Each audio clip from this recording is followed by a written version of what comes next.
All right, good morning, traders, and welcome to the Pro Trader webinar.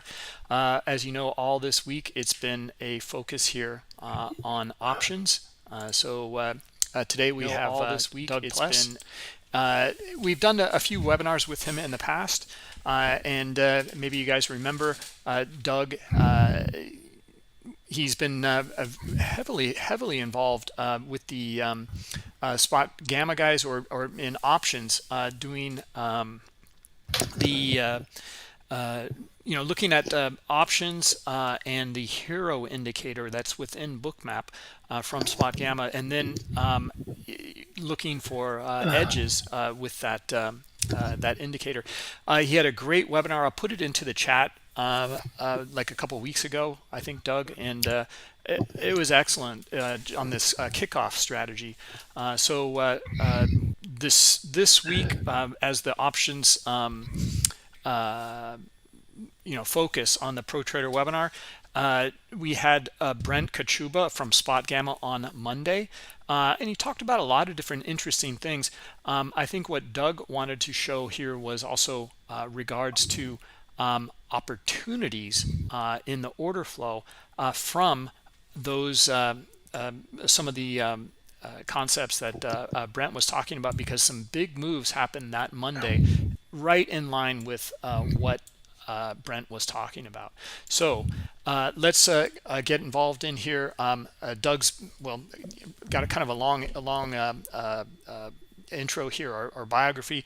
He's been trading options from around 2008, selling premium. He's worked with a lot of different people, from mentors, and then after being introduced to trading futures in 2019, he went deeper into the futures markets and order flow, and then discovered in early 2020 the spot gamma, and has been working more in line with the back into the options where he previously came from. He's on Twitter. He writes articles for Spot Gamma, etc. He's in our Discord channel here, and we have all sorts of stuff here with Doug, and want to do more with Doug. I have his Twitter, his Spot Gamma articles, and his Spot Gamma article for presentation.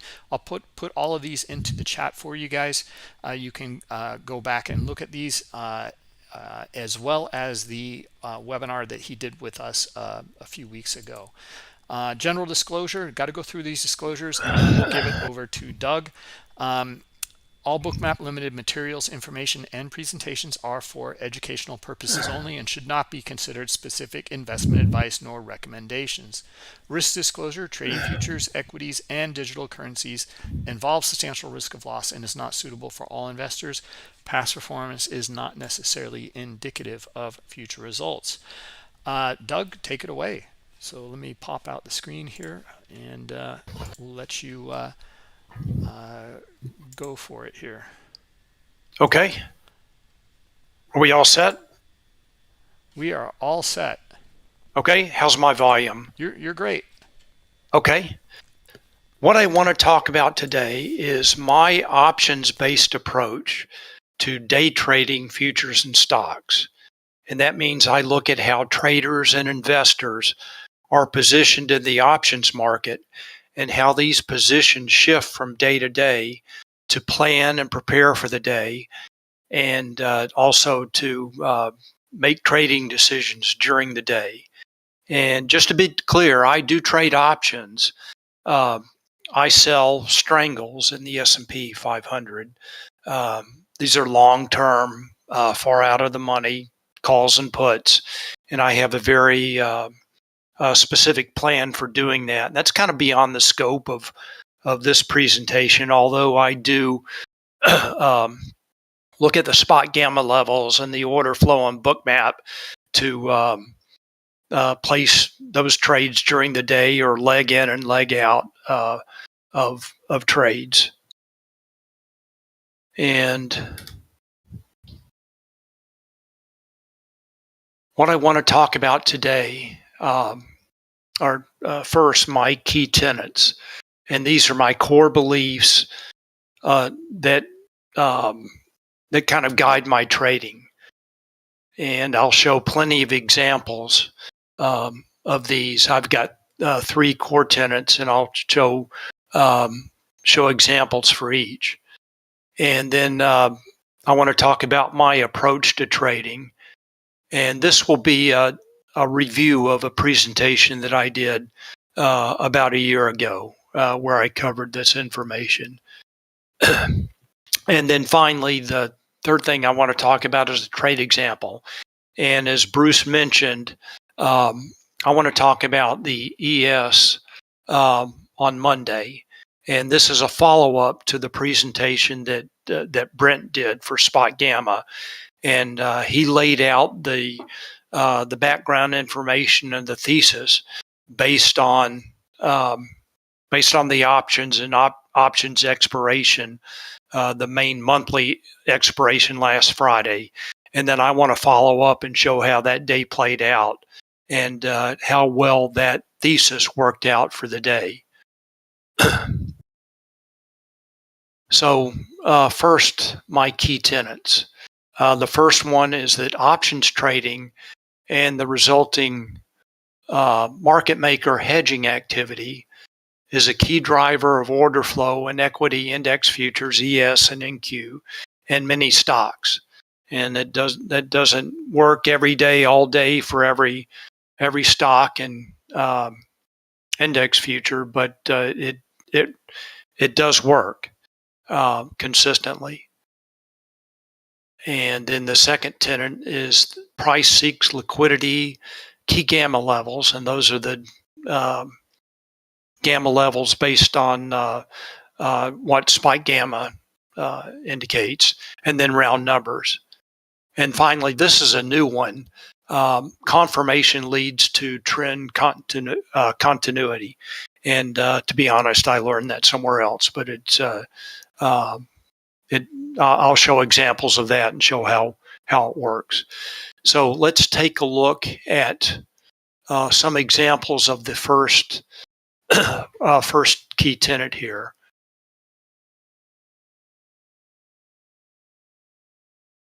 And can everybody see the screenshot?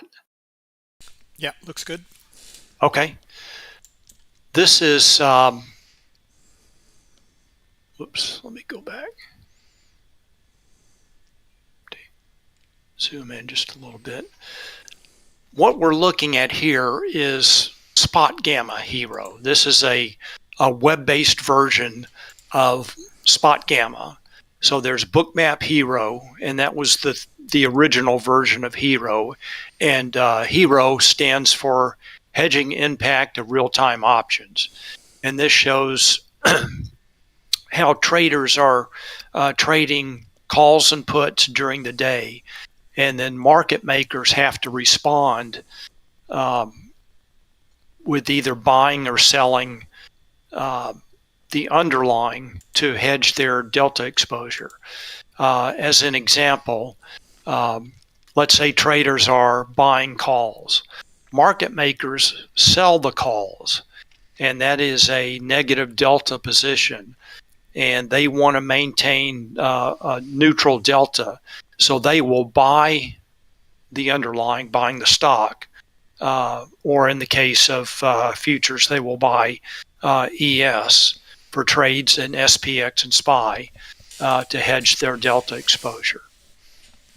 The one nice thing about this Spot Gamma Hero is that it allows you to separate puts and calls, so you can see how traders are trading puts and calls, and we'll see that in a minute. And then this in this first example here, this is showing a combined signal of calls and puts. And as you can see, there's a very close correspondence between the market maker or the options trades and the market maker hedging activity and price. And and here it's actually somewhat of a leading indicator in the first few minutes as price rises and the options trading are neutral to starting to be bearish. And here's another one for AMD. AMD is a stock that I follow that responds very well to options trading. So I have a number of examples of AMD. Here, this is showing the separation of call and put transactions. And you can clearly see that the call transactions, traders are buying calls. And this is driving the stock price. And this is a very powerful driver of a price action. Again, going back to my example, traders are buying calls, market makers are selling the calls. They have to buy stock to hedge their delta exposure, and this can turn into a kind of a feedback loop that continues and continues. And the thing about traders buying calls or buying puts is there's no limit to the upside, so it just keeps going and going. And again, a very close correspondence between the call buying and the price action. And you can see when the calls drop off here, for example, the price stalls until the options trading gets going again. Here's an example for Meta. One for Microsoft. Microsoft is kind of on and off. It sometimes responds to options trading, sometimes not so much. But here, it's clearly responding to traders buying calls.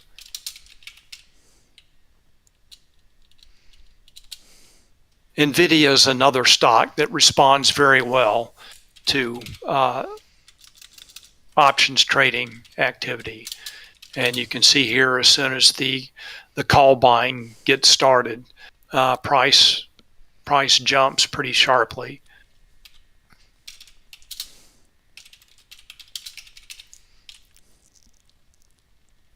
Another one for NVIDIA, again, a close correspondence between price action and options trading.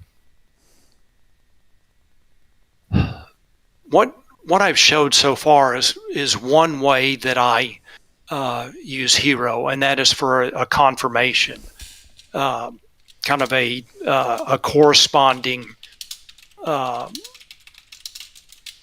something that corresponds directly to price activity.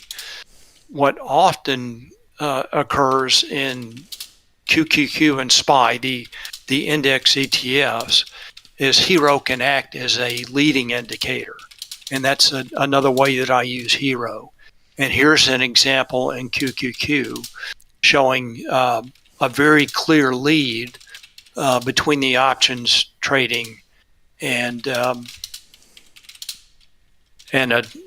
drop in price. So you can see here that traders are selling calls and buying puts from the open, and price rises up to it looks like about 10:15 or so, and then starts to respond to the options trading activity. And it also looks like the options trading here is leading a reversal around noon. So this is clearly an advantage when if you're trading ES or NQ or SPY and QQQ. So, Doug, Yeah. So some of those other examples, I mean, they were trending very nicely together. Right. Here it's not. And this is where you're looking for your edge. Is this back to your kickoff strategy? Yes, this is part of the kickoff strategy. Again, for stocks, almost always, Hero acts as a corresponding confirmation. Almost a one-to-one, maybe a little bit of a lead, driving price action, a confirmation. And it can do that in QQQ and SPY, but it often or can act as a leading indicator. You just have to be patient and wait for the signals that you see in Bookmap to take the trade. So, looking here, you would, and I don't have a screenshot of QQQ or NQ for the day, but seeing this here, you would just wait for a signal, and you'd have to wait pretty patiently, almost an hour before this played out. And again, I'm sure there were pretty good signals in Bookmap showing that this was a top, and you can even if you wait to here and see a lower high, this would be a good entry point.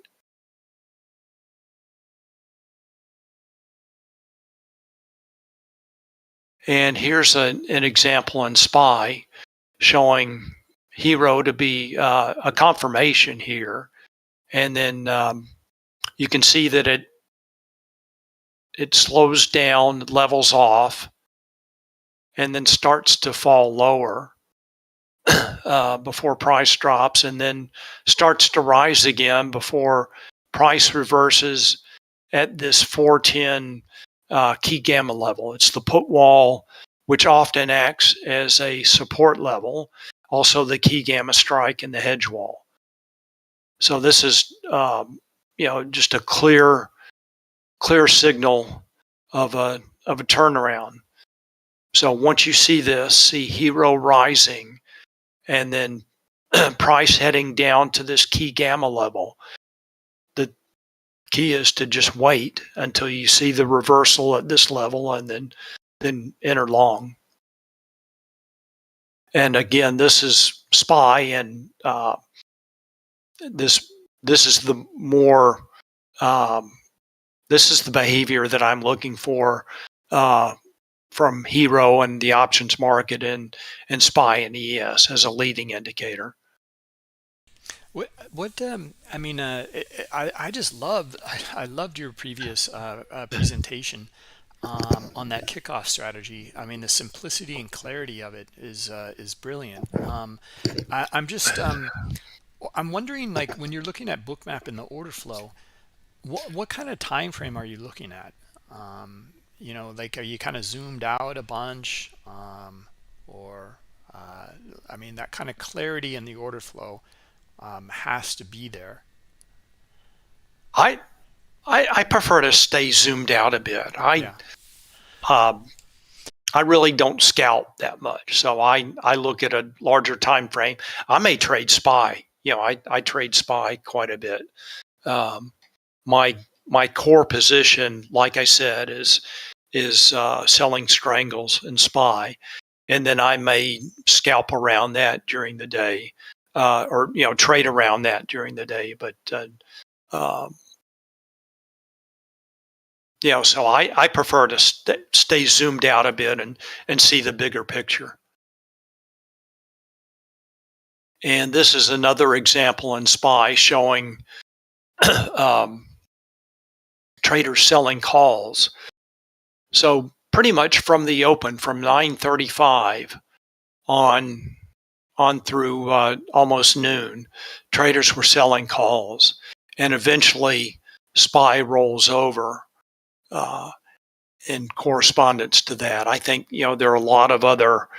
I mentioned in the webinar that I did a few weeks ago that ES, SPY, and SPX, that's a complicated product made up of those three products, the S&P 500, and there's a lot going on, and sometimes it seems to take a while for price action to respond to the options trading. But again, here's another example showing this options trading activity as a leading indicator for a move down.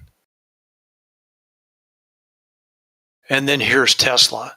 And Tesla is a stock that responds almost one-to-one, tick for tick with options trading activity. And I think that is because market makers must respond instantly to with their hedges to options trades. All right, And so that's different from others, though. yeah, so, that well, I think it's most prevalent in the stocks that I follow in Tesla, the one-to-one tick for tick correspondence with market maker with options trades and market maker hedging activity.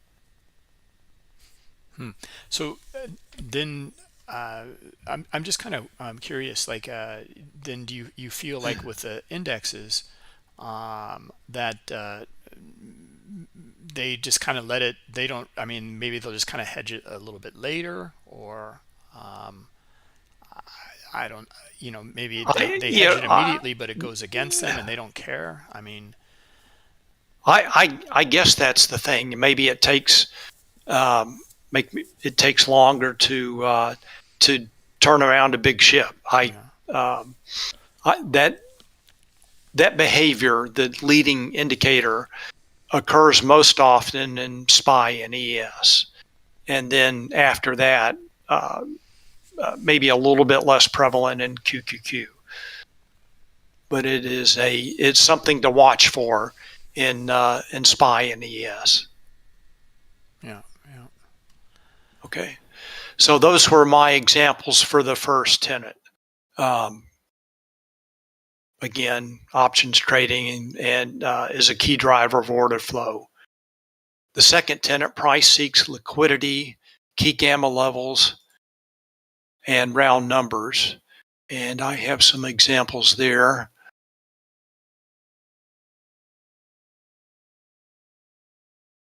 And this, the liquidity is very apparent in stocks. That's one of the advantages of trading stocks.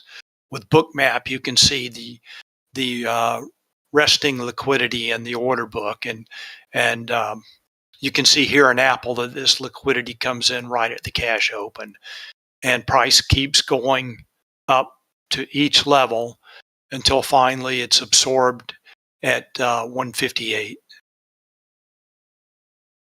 So the targets in stocks are often very clear. And this is another AMD example. And this is from Wednesday, the right after the FOMC announcement and press conference. And what's interesting here is that immediate AMD drops down to the put wall, which is typically considered a support level, and also the liquidity at that level. Shoots up to the call wall and the liquidity at that level. The call wall is a resistance level, and then goes back down to the put wall. Just a great setup there, knowing those levels. And so again, that is from Wednesday, the FOMC announcement and press conference. This is for ES. And these, I'm showing two levels of notes and lines here. These are the spot gamma levels that are provided in the clout nodes by to spot gamma subscribers. And then I have my own notes here that I add. So this shows price reversing at the liquidity, and this gamma level is combo L3 level. It's also SPX 4150 and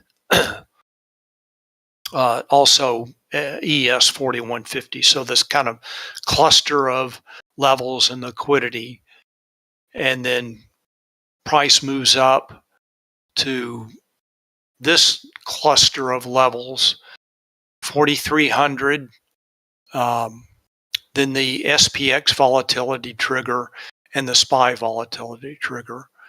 So, all those levels were in play.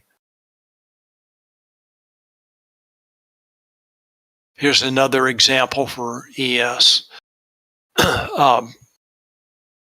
In the Spot Gamma provides notes for their subscribers, one in the morning, and that's what I use for my planning, along with some other things that we'll take a look at with that example. Some other information. One of those pieces of information is support and resistance levels based on the gamma levels.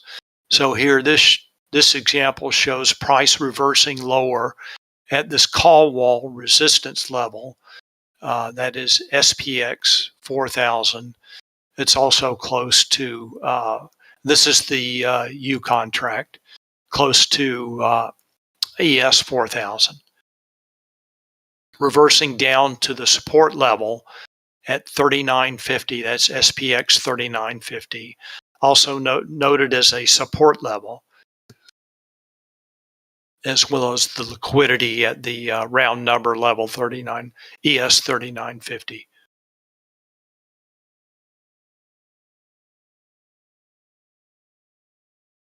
One more example for ES, and this shows,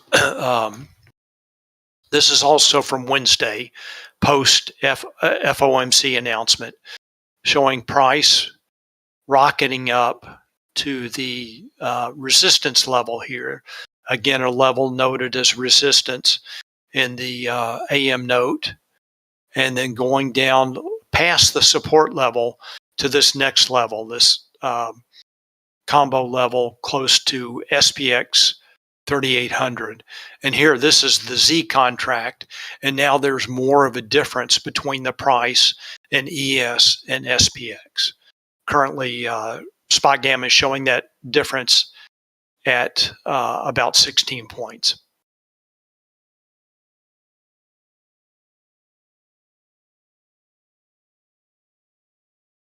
And here's an example with Meta showing price reversing at the liquidity at the 171 level, heading down to the liquidity at 168.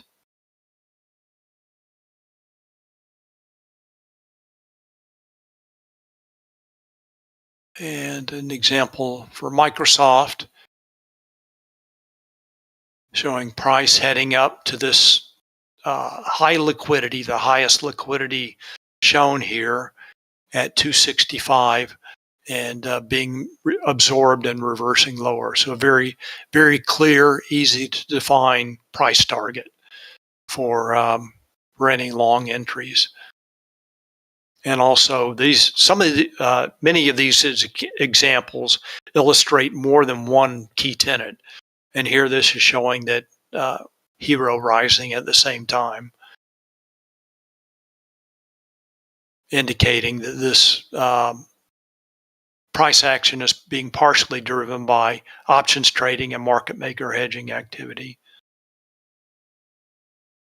NVIDIA also from Wednesday, kind of the same sequence. Price rockets up to the call wall resistance level, also this high liquidity at that level, and then drops right back down.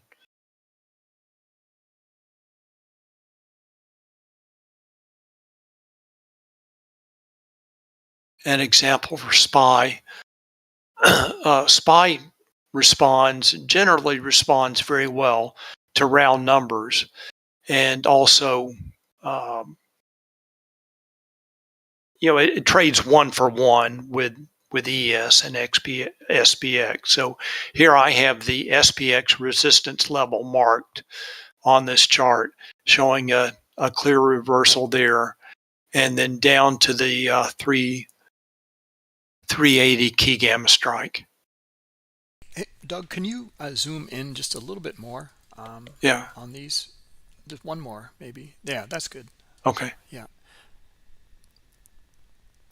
A question on some of these, like I'm just really curious. I mean, you've looked at and traded this for quite a while now.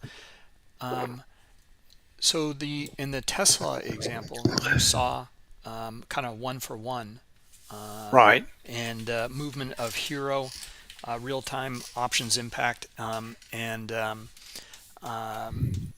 then and price action. So in some of these other stocks, you kind of, you don't really see that. The indexes are a whole nother thing. Right.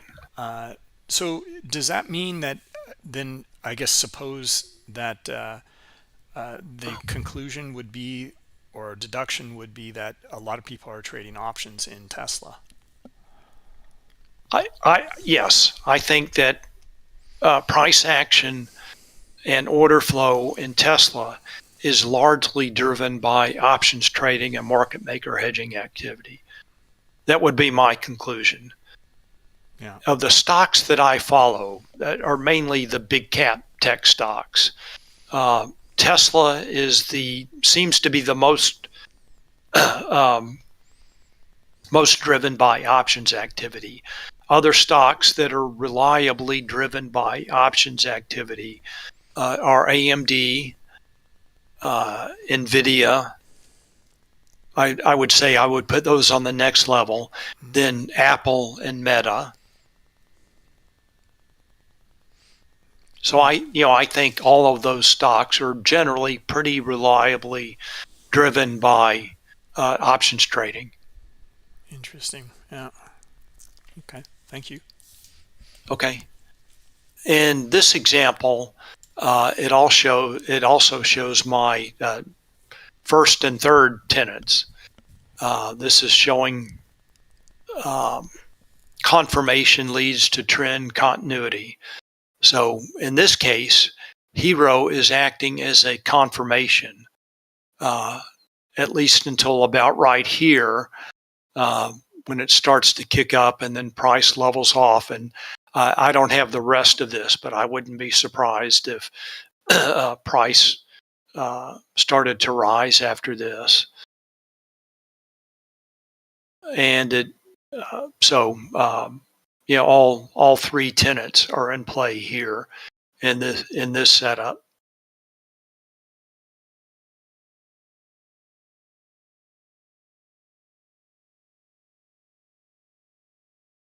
And another one for Tesla. Again, all three tenants in play here. First is options trading, driving price action. You can see with Hero dropping. The second is the liquidity level acting as a target.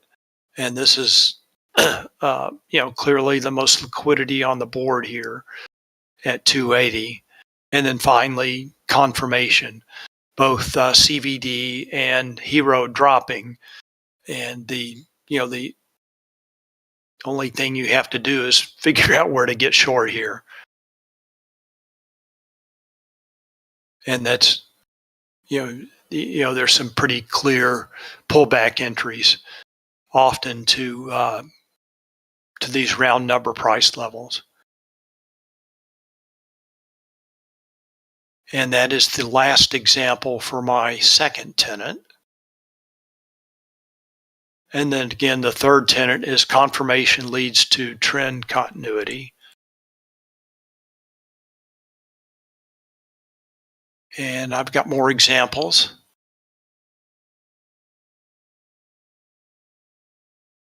Again, AMD. And here I'm watching Hero, that's the green line, and cumulative volume delta, CVD. And both rising as price is rising. You can also see all the green dots showing that here this shows that options traders are buying calls and selling puts, and then aggressive traders are buying, and then market makers are buying stock also to hedge their delta exposure. So I want to get in on the uptrend, looking for pullbacks to get in on the uptrend when all those are in play. So I'm looking at these not as indicators, but as something that confirms what traders are doing. Again, options traders are bullish, aggressive traders are buying, and market makers are buying to hedge their delta exposure.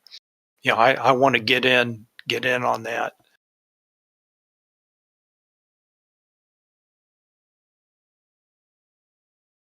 Another example with AMD. Sorry about all AMD. It just it corresponds very well to these tenants.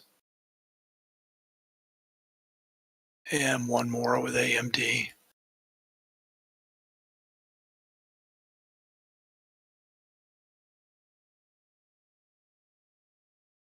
And here's one with Amazon. Again, showing bearish activity, bearish options trades, aggressive sellers, and market makers selling stock in a clear downtrend.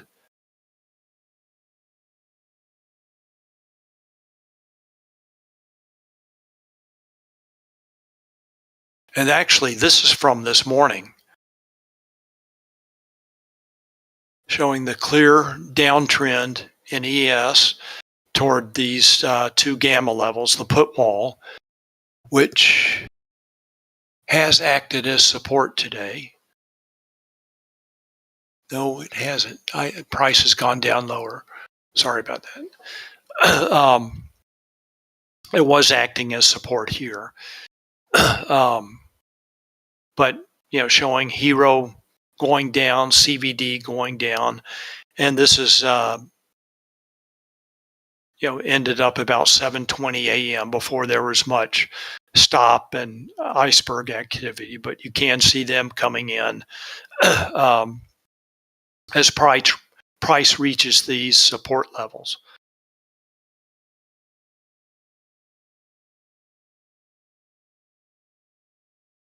Here's an example for Meta. Again, showing the clear rise in Hero and CVD and price corresponding.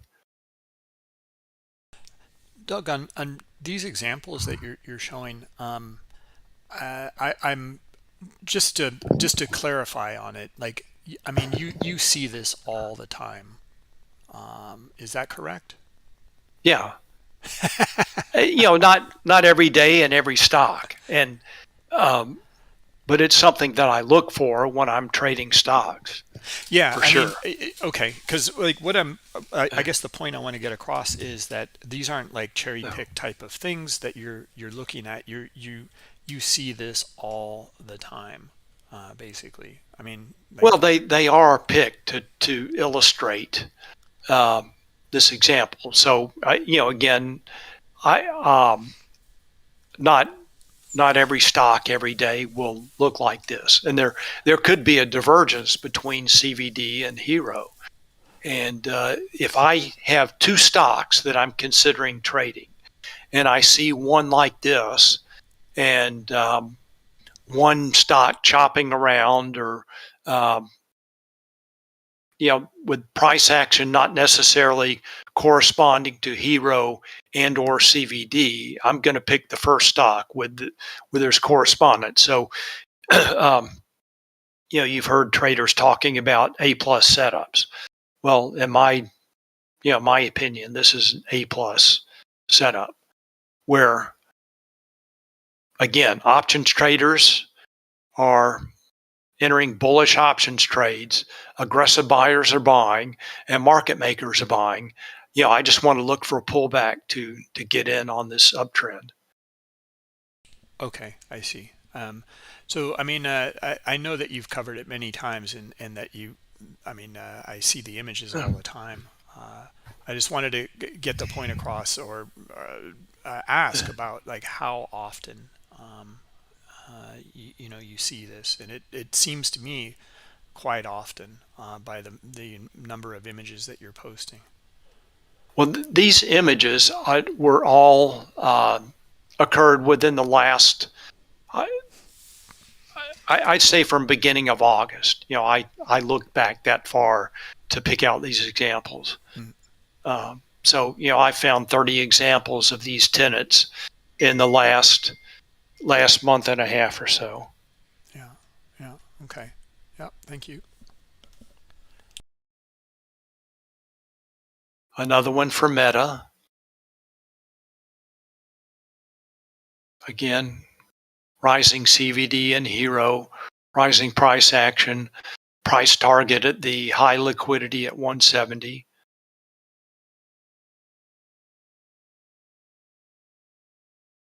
QQQ, reversing at NQ, the round number 13,300. And the downtrend following CVD and Hero.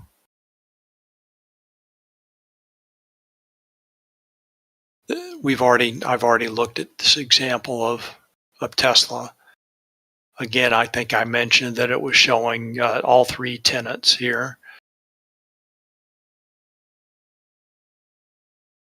And Bruce, you had asked about zooming out, and this behavior becomes more apparent when you zoom out to this level. You can see the trends in price and also the CVD and Hero more clearly when you zoom out a bit. Yeah. I think you went over it last time, Doug. I know you're going through your tenants and showing this and proving the point. Yeah. I'm wondering though, like you did it before, like kind of going over how you manage your trade, where you're looking to get in, and I know where you're looking to get out at these key levels. Right. So I'm looking for a trending stock. If I'm trading stocks, looking for a trending stock, and then looking for a pullback to enter. Now let's go back.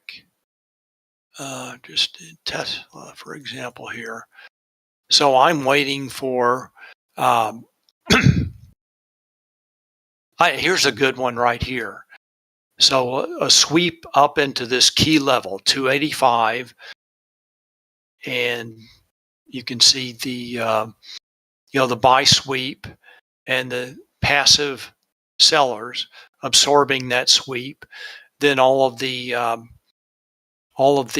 pink dots coming in, and that's a clear entry signal. And I can see that Hero is starting to drop, CVD continues to drop, and I've got a price target below. That's what I'm looking for to enter. Here's another pretty clean entry here. This pullback into 284, and then the pink dots coming in. In this example here, would you be scaling in maybe? No, I don't scale in. I enter all shares at once, and I scale out. Okay.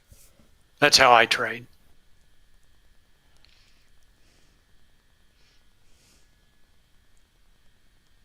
So those were all of my examples for the three key tenets.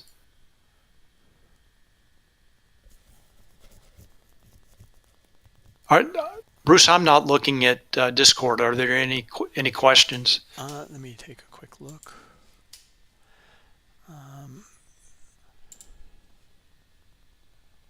No, I think we're good in Discord and in YouTube. Yep, some questions in here. Do you typically use weekly or the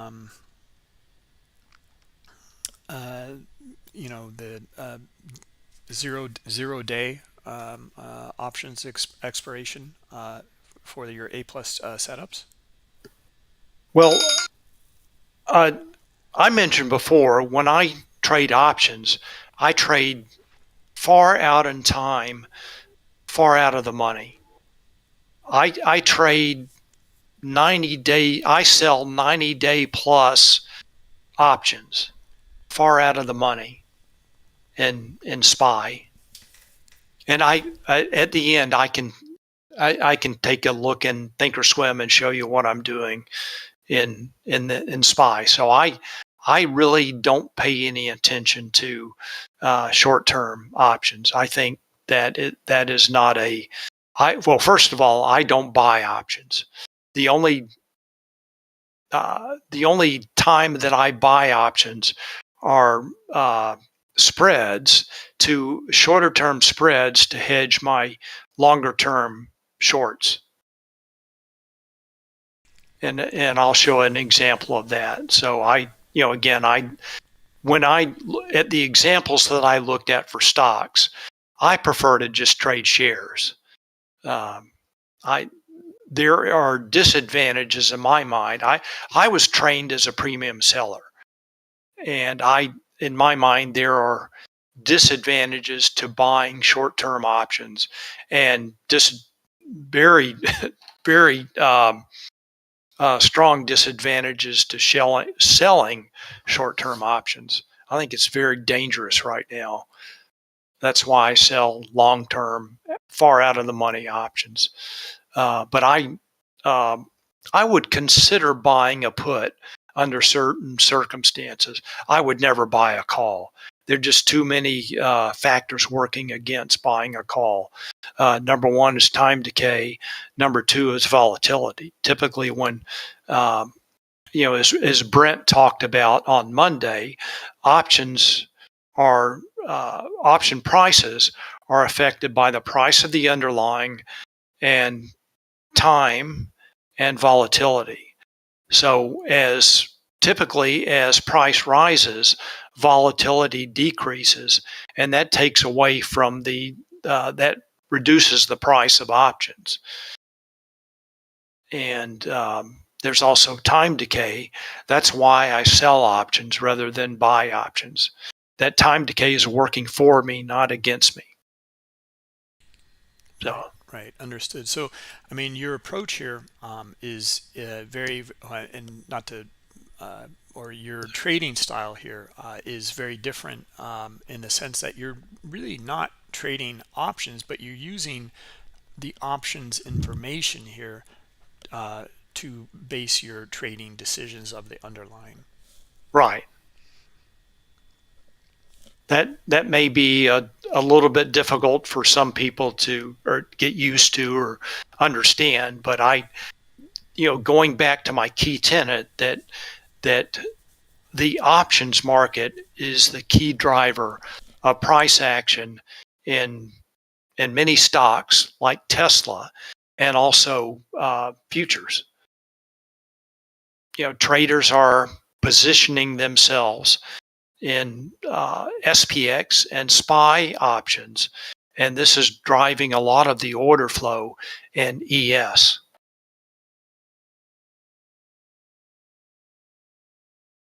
Okay, great. Is that it for the questions? That's it so far, yes. Okay. All right. So let's I just want to do a quick review, and then I really want to get to the example from Monday. So let's just take a couple minutes quickly. So my approach, I develop a thesis, and that is, I do that every day, and that's based on the information that I see in Spot Gamma, basically. I read the morning report. I look at the equity hub, the shifts in the key levels, and also the Vanna model. And we'll take a look at all that in the example.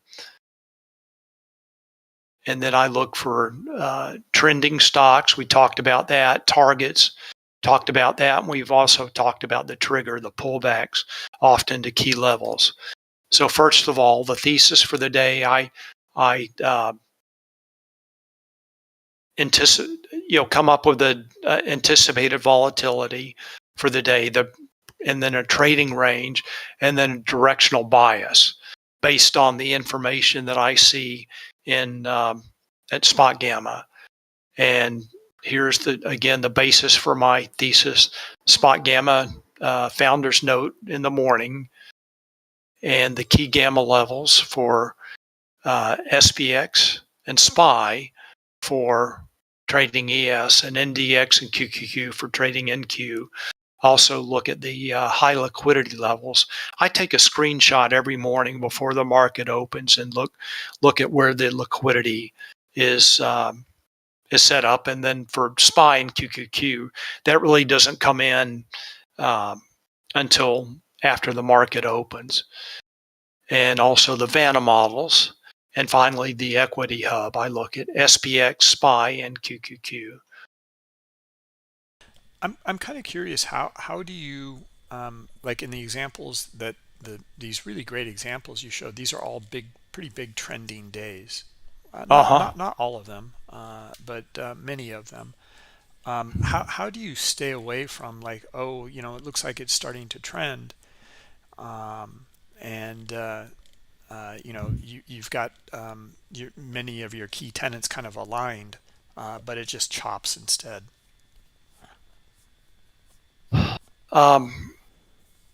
I guess that's why I have more than one stock open in Bookmap, and I keep the same stocks open. Let's take a look at Bookmap. So I have all these stocks available, and I can quickly scan through stocks and see what's working, what's not. So, for example, here I'm definitely bearish today. So I would quickly scan through these and look for stocks that are downtrending and with corresponding CVD and hero matching. Yeah, so that would be kind of like a pullback there in your Amazon, I think, current market. Yeah, this would be here's first pullback to VWAP. I see. It looks like things have prices kind of leveled off in a lot of these stocks. So it may not be an all-day trend.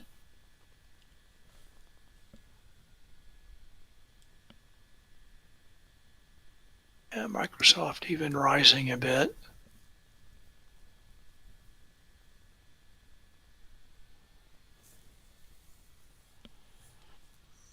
Nvidia looks good there. Yeah.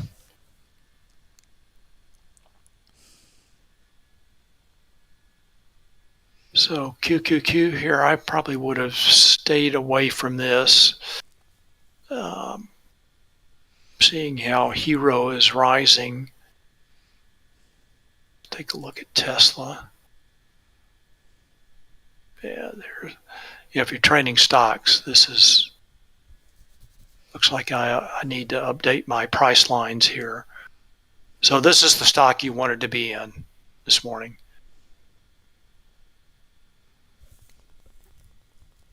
And let's just take a look at how you could have potentially prepared for that.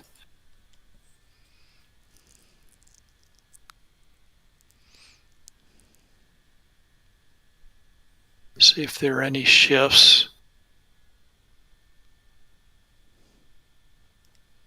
So here is one bearish signal, is the put wall shifting down to 280. And let's see, this is something that and I won't go through this now, but this is something that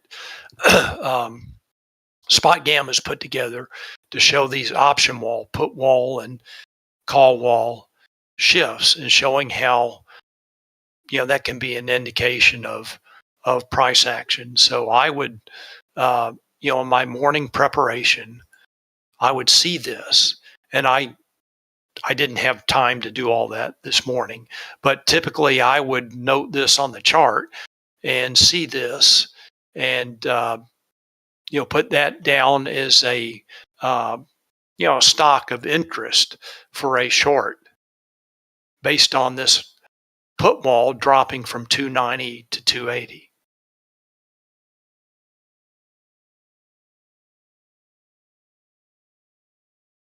And plus, Tesla is very volatile. It moves around quite a bit.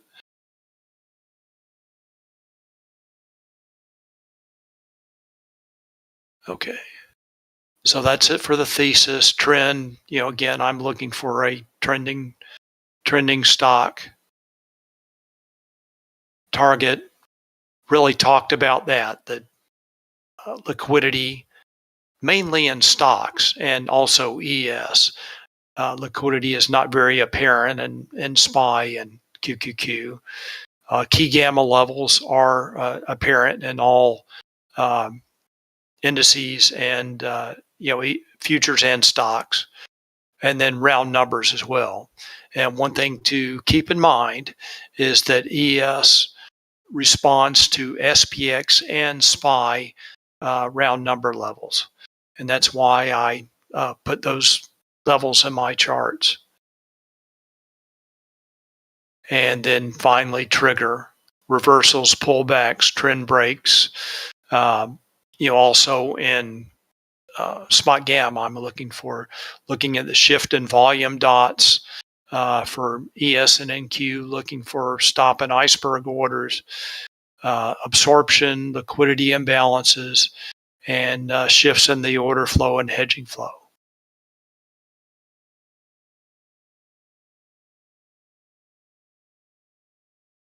Okay, were there any more questions about that?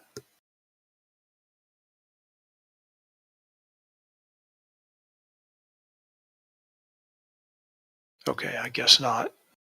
No, hey, Bruce, not regarding okay. that. Someone's asking if you also trade crude oil, but no, I don't. I have no edge in crude oil. That I don't even know. Well, Hero does not work for crude oil. I have much more of an edge in stocks and ES. So that's what I stick to. So let's get to the third item in the agenda, the trade example for last Monday. And again, this is a follow-up to Brent's presentation on Monday, where Brent presented the background information and laid out a thesis. And then in this example, I will show how that thesis played out, and then a couple of trade setups based on that thesis, and order flow and Bookmap, and also the real-time hedging flow. So just as a reminder,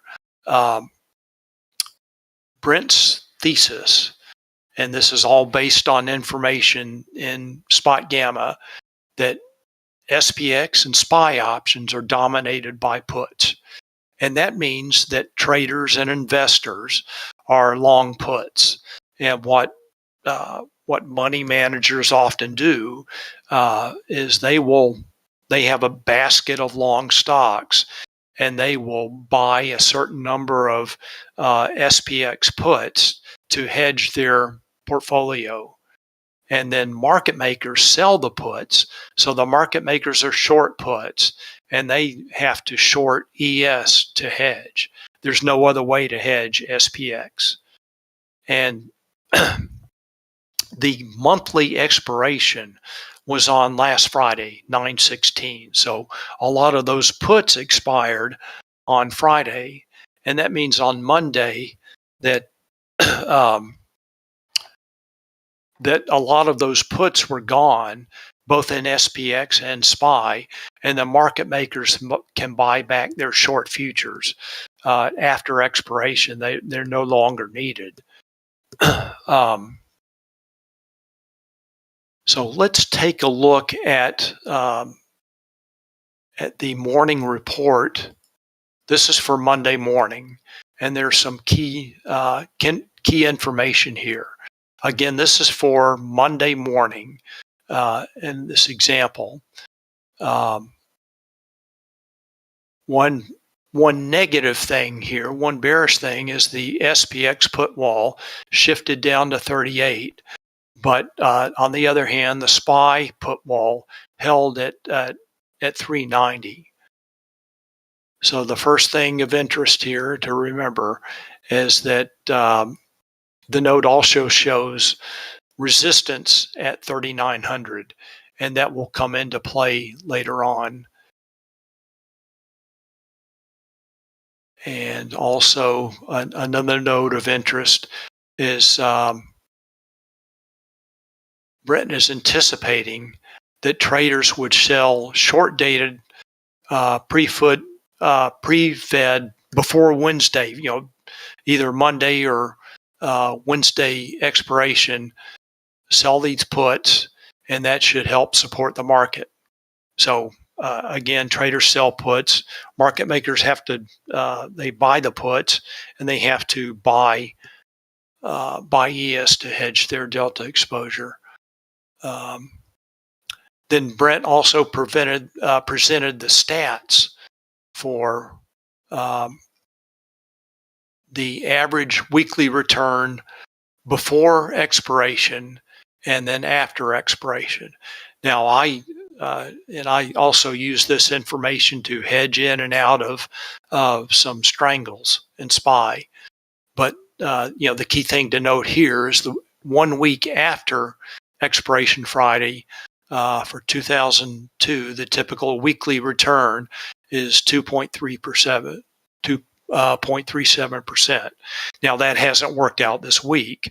Past Monday, because of the FOMC, the big macro event, kind of played into that.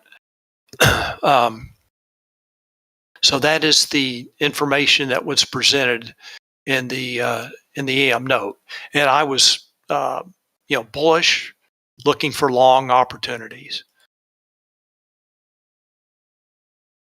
So just to verify that this is from the Spot Gamma Equity Hub, and this shows that the options in SPX were dominated by puts, showing the difference in the put gamma and the call gamma.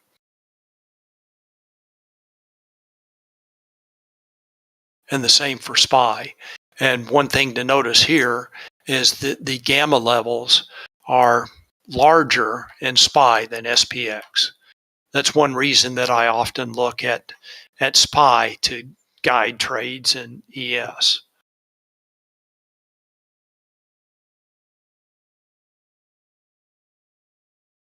And this is also from the Equity Hub, showing the 5-day history of the key gamma levels in SPX.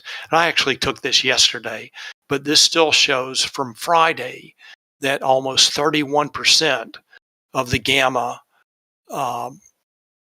was expiring on Friday. This is the Friday expiration.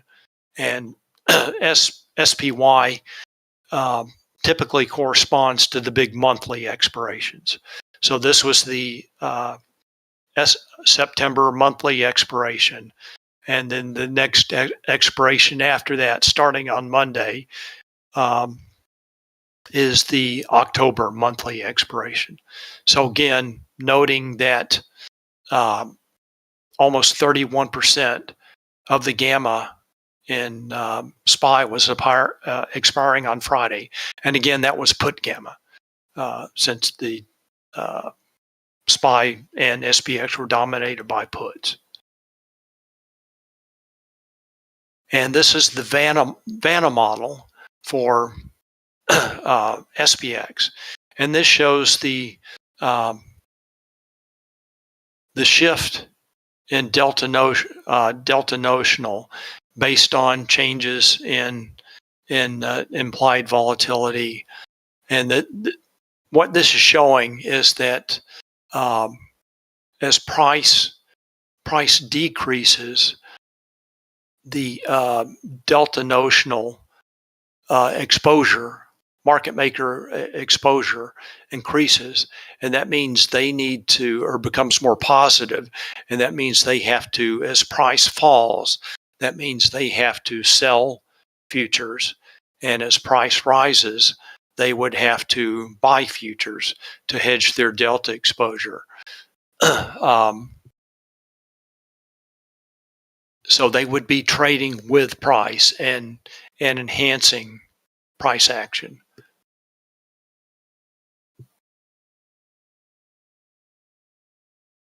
And here's the same thing for the SPY Vanna model. And finally, this is SPX, Spot Gamma Hero, again from the web-based version of Spot Gamma. It's not as clear as SPY, but it is showing that just as expected, the blue line shows activity, trades and puts, and the orange line shows trading and calls. And the lines are shown in terms of delta. So a rising blue line means that traders are selling puts, and a rising orange line means that traders are buying calls. So you can see with the rising blue line here that traders were selling puts as expected. And it's a little bit more clear in SPY that traders were selling puts pretty much from the open and not doing much with calls. And this is for the entire day.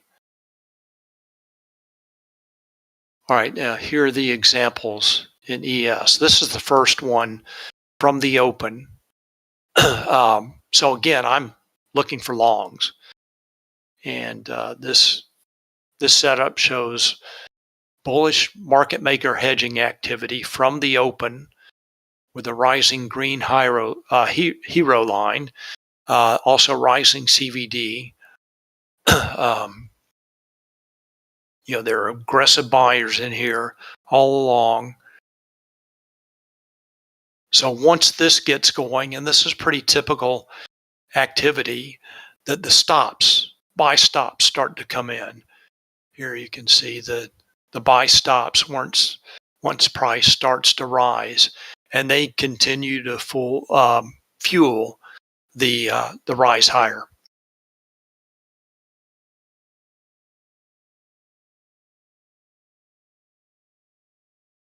And the entries, the pullback entries, are really shown with the three items here. They're where the aggressive buyers start to step in after a pullback.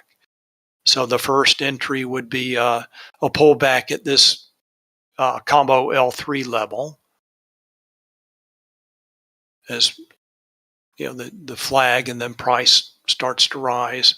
Another pullback here, another pullback, another pullback.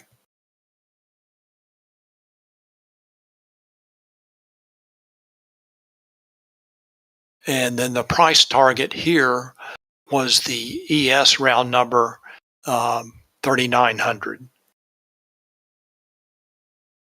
And this is the morning setup. And it just corresponds beautifully with the with the thesis and with the information in the AM note from Spot Gamma. Yeah, he really teed it up beautifully. Yeah. Monday. Everything he was like a crystal ball. Yeah, you don't see that every day, but when it when it does, you have to take advantage of it. That's right. Just I'm sorry. Go ahead, Doug. but again, you don't see this every day. Such a close correspondence between your thesis and what actually happens. But it's great when it happens. Yeah. That was another thing that I remembered from your kickoff strategy too. When you start to see the alignment also of the stops going up. Uh-huh. to with the CVD and the hero. The second example that I have shows that more clearly. We can go ahead and take a look at that. This is afternoon setup, and just take a quick look. Here's a look at the entire day. So this was the morning setup that we just looked at, and then pull back, a lot of chop, a lot more chop, and then it takes off again in the afternoon to the final target. And remember from the AM note showing the resistance level at 3,900, and that is SPX 3,900 shown here at this level. So let's go back to the second setup, and this is really a hero and iceberg kickoff. So the first indication of a potential move up is the large block options trade here, and then hero, I guess, rises slightly, kind of more going sideways. And it's kind of amazing how long it chops around between SPY 385 and 386, especially when all of these buy icebergs were firing off. And I added all these up. The second indication here, all of these buy icebergs, that's over 14,000, which is I think a pretty incredible number. And the blue line here shows that steady increase in buy iceberg activity until finally the aggressive buyers start to step in. And then once price gets going, then the buy stops start to fire and fuel the move higher up to 3,900. That's where at the cash close. So price closed at the SPX 3,900 target at 4 o'clock, and then futures continued to rise higher after that. Yeah, that's a kind of beautiful correlation of data there. Right. Yeah, I think that's a kind of an incredible setup. A combination of the thesis laid out in spot gamma and then looking at Bookmap, seeing all of this and just waiting patiently for the setup to play out. So, again, looking first, you have the thesis, then you have the bullish options activity, then these icebergs firing off, and then just looking for a long entry here, and then starting to see CVD and the stops rise, and you have your price target up at 3,900. Yeah, that's a beautiful one. And yeah, I mean, it also, I mean, shows how the patience required, like you mentioned. Exactly. Patience is, a big part, but definitely required for trading ES to wait for the setup, and that's where Bookmap comes in and helps so much. Just seeing the signals in Bookmap and knowing or having a very good idea that price has got to rise at some point with 14,000 buy icebergs firing off. Yeah, yeah. I mean, there's, I, it, and then it's very, very clear once it breaks your or your level there that's marked 386, but Yeah, it's that's SPY 386. So, the okay. key was just, seeing all this chop between SPY 385 and 386, and then just waiting for a breakout, clear breakout above that level. Yeah, that's beautiful. This is why you're always looking at the SPY, or one of the Right. reasons. Every day. I use an add-on called Price Lines. It's available in the Bookmap marketplace, and I just mark these levels in a spreadsheet, and then they're displayed in Bookmap, and Price Lines also draws the lines. Yeah. And that helps me. That's the way I trade from level to level. Do you happen to have the same image here also in SPY? Say that again. Would you happen to have also the SPY chart for Monday? Yeah, yeah. Here we go. So this is the overall the the entire day for ES, and then this is the same for SPY. Huh.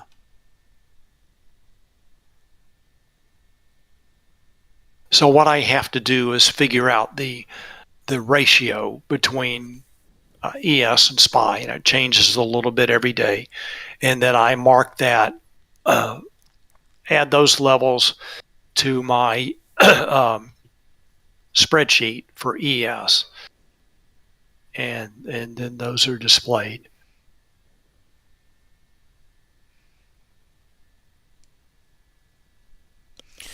Yeah, the SPY really doesn't give you quite as much. I mean, you don't have the stops and icebergs for sure. Right.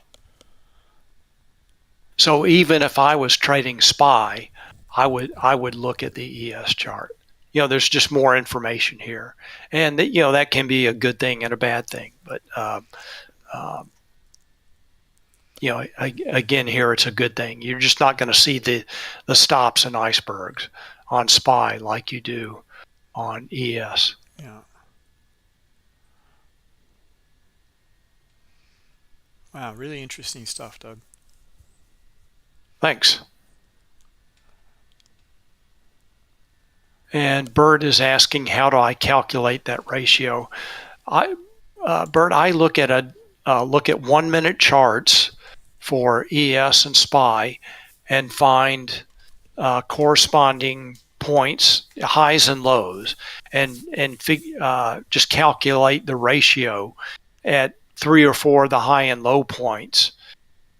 So I just divide the ES number by the SPY number, and it's 10. Right now it's about 10.8, 10.08. And I just calculate that every day or two, and then change my levels in my spreadsheet.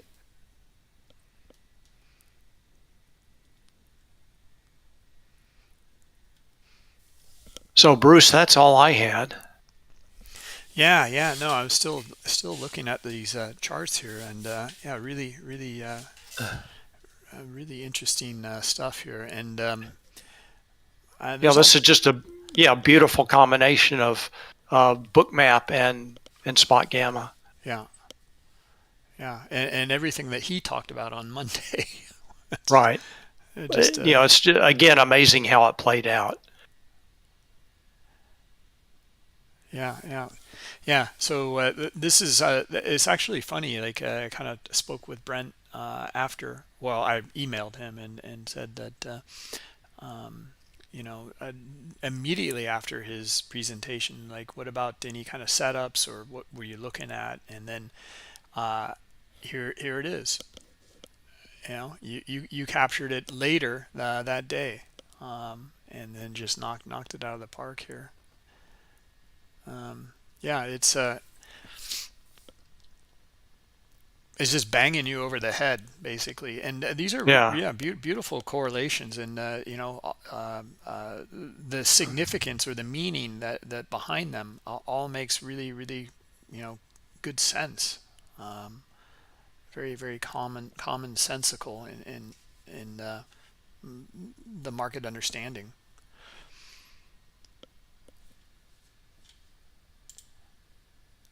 Let's see. No questions over in YouTube, and then you just answered Bert's question here. So Right. um, let's see. Did I have any questions for you? I think you've answered all of my questions. The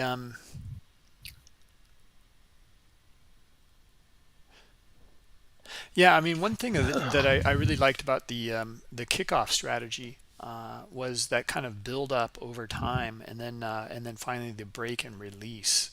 Um, so I would just imagine that when you're looking at these and you get your setup, Doug, it's I mean it's got to be really high probability that you're probably going to get a pretty nice move, at least to dump off some risk for a profit at minimum. Right. Um, I guess all you can do is prepare and uh, anticipate, and it may or may not play out. But in this case, um, the preparation was right, and then the price action and what I saw during the day uh, confirmed that thesis,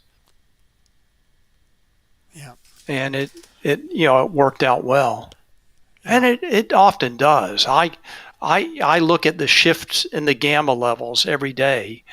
And like we looked at it at Tesla this morning, that played out well. The shifts in the shift in the put wall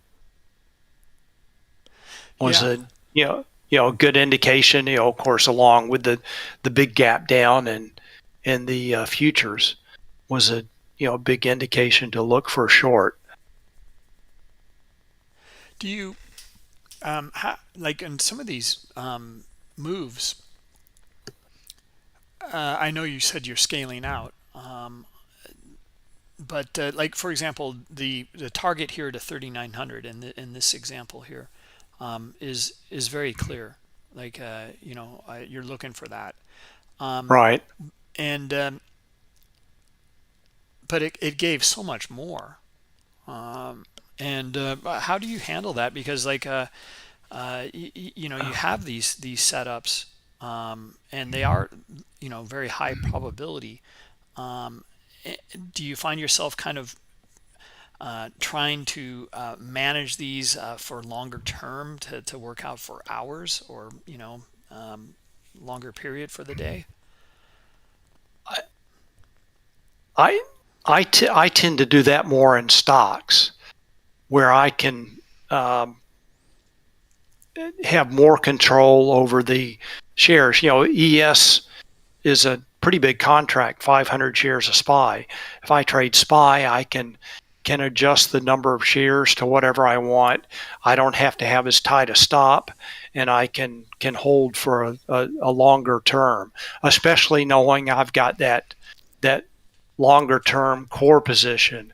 And this is the whatever day trading I'm doing is can often be in that context of that longer term core position. So if I'm going to hold something longer, uh, I'm going to do that in SPY, where I can, more where I'm more comfortable in holding for a longer period of time and keeping a wider stop. Yeah, yeah, yeah. I see. Um, so and do you do both maybe? So you're scalping also the S&P E-mini as well as SPY. Yeah, I tend to get in and out more quickly in ES, but if I'm trading SPY, I'm definitely looking at the ES chart. And again, I may be scalping ES, and um, here I would if I got in, I would have a hard time holding uh, holding an ES contract up until 3,900. Whereas with SPY, I would have no problem at all holding for holding for just 2 or 3 points in SPY Yeah. Yeah. with a few hundred shares of SPY. Yeah. Yeah. Yeah. It's so it's basically just the leverage that kind of mm, Yeah, that's especially right now. Like I mentioned before, I'm super busy. I'm moving in a couple of weeks, um, and I'm looking for trading that doesn't require uh, sitting in front of the screen just watching every tick in ES. yeah. That's why I'm more comfortable trading SPY. And again, tighter stop, can control the number of shares, hold for a longer target, and not have to uh, pay attention to every tick. Yeah. Yeah. Yeah. It makes good sense. Once you move though, Doug, I want to see you hold it for Yeah, I'll work on that later. Uh, Once I have time to give this my full concentration. yeah, I mean, because Uh, like, boy, would it be great to hold that up until like not just yeah. get 10 points out of it, get like 40 points out of it, or whatever it gave you here. Well, Yeah, 30. that that will come, but SPY is just uh, a another substitute for ES. Yeah, yeah, yeah, exactly. And Stephen is asking about my longer term strangle approach. Let's take a look at that. And this is an example that's just kind of boiled down to uh, one or kind of unit contracts, that the smallest number that I'm trading right now. So what this is 3 short longer term puts in December, in the December quarterlies, and also the December monthly expiration, and then uh, one short call in the December quarterlies, and that's the 30 D's expiration, and the December monthly is the 16 December expiration, and then 2 shorter term put spreads in the 7 Oct and the 14 October.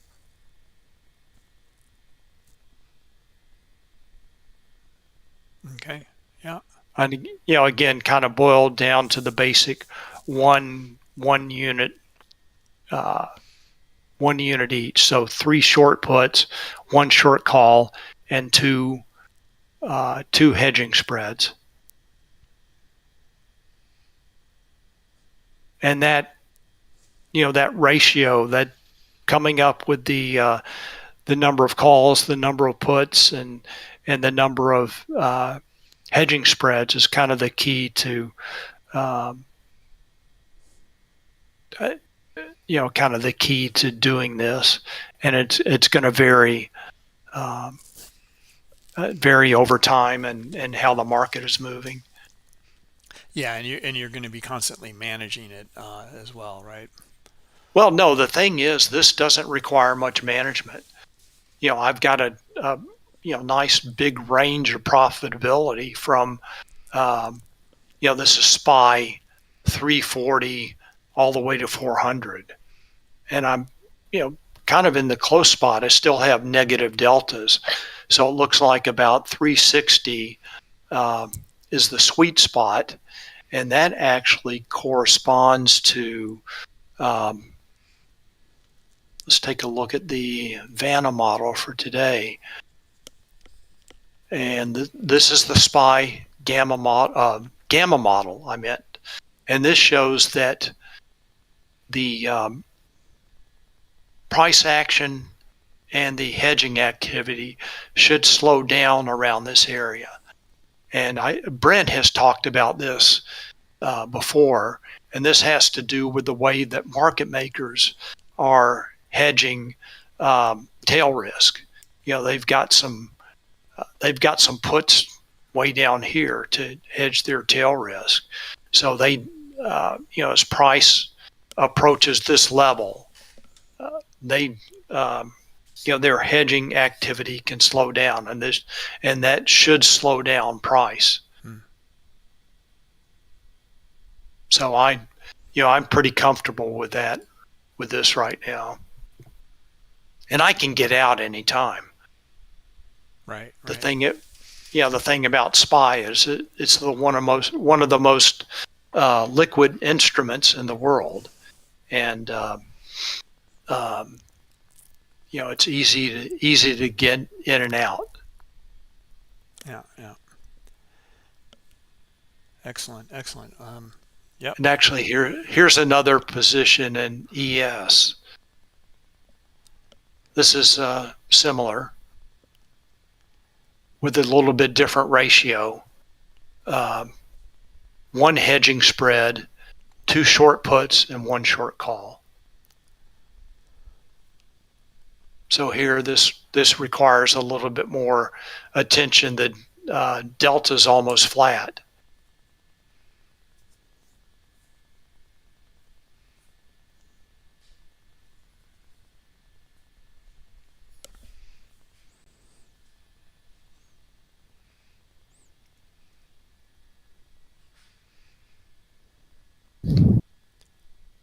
All right. Well, thanks, Doug. That was really clear. You went through your tenants, what you're looking for.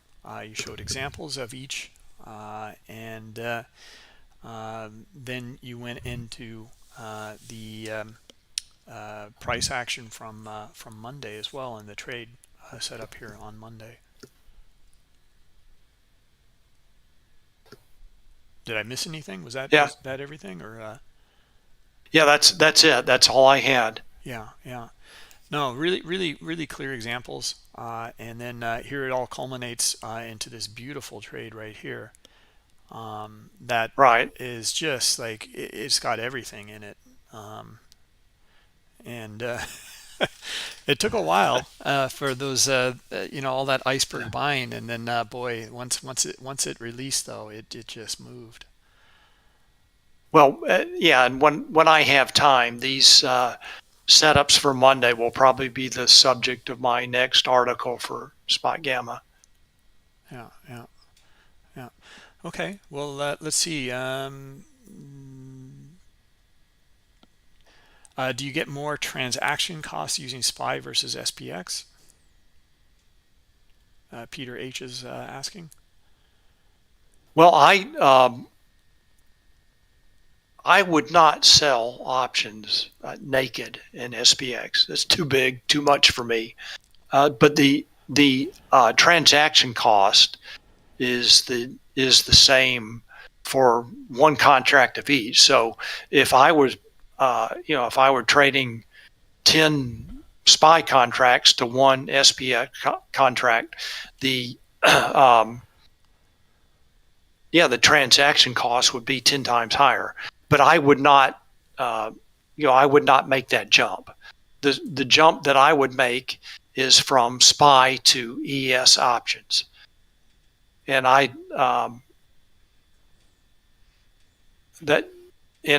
with ES, there's also the advantage of different margin. Once I exceed what once I get up to a certain level in SPY, I'm going to shift more and more of my capital to trading in ES, where you get span margin and can trade much bigger size with ES and now the commissions are higher, and commissions and exchange fees are higher for ES, but you're trading 5 contracts of one contract of ES is equal to 5 contracts of SPY. Right, right. So that's that is the progress, the steps. You might even start with MES, although that I just don't like the liquidity of the options in the micros and the limited number of strikes. The number of strikes in SPY is almost unlimited. Number of expirations and strikes, and it's limited in MES, but it's also good in ES. So the progression is from SPY to ES, and I would never go to SPX. I would just continue to trade ES and not trade naked options in SPX. Now I trade butterflies and things like that, defined risk trades in SPX, but not naked. Right, right. Understood. Okay. Okay. Well, everybody, well, thank you, Doug. And if you like this video, please subscribe to the channel and give us a like there for Doug. Doug, good luck with your move. Thanks. And looking forward to doing more stuff with you here in maybe later in October. Yeah, I should be up and going probably second week in October. Excellent, excellent. Yeah, we'll Back reach to out. normal. We'll reach out to you later in October then. Okay. Okay. Thank you, everybody. All right. Yeah, thanks everyone for attending on such a busy trading day. Yeah. We do have one more. Well, Tom B is starting right now, or he just started his stream, and we have another webinar this afternoon with a new trader with Patrick Wieland. So if you guys are interested in attending that, you'll see it in our Discord channel as well as on YouTube. Yeah, now we got 3 for you, Doug. Nice little collection of really good options information. Great. Yeah. All right. Thanks, Doug. And we'll All right. talk to you later. All right. Thanks, everyone. Okay. Bye-bye. All right. Bye.